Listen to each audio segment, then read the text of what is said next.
there, fellow wanderers. I'm Stan Cromwell, and this is the Wandering Gypsy RV Life.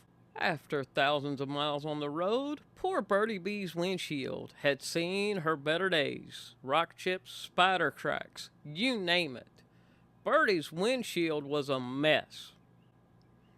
Some battle scars are worth showing off, but these, not so much. Also, it made it pretty hard to see through Bertie's windshield. We knew it was time to take care of it, and the timing couldn't have been better. We were in Perry, Georgia, at the 2025 FRVA International Convention when we met the awesome crew at Auto Glass Boss. They got right to work, professional, friendly, and fast. Out with the old, cracked mess, and in with a crystal clear view. Now that's a windshield worthy of the open road. Big thanks to Auto Glass Boss for getting us fixed up and back to chasing sunsets.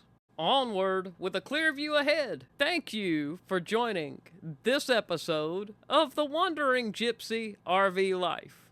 I'm Stan Cromwell, and we'll see you on the road. Remember, not all who wander are lost.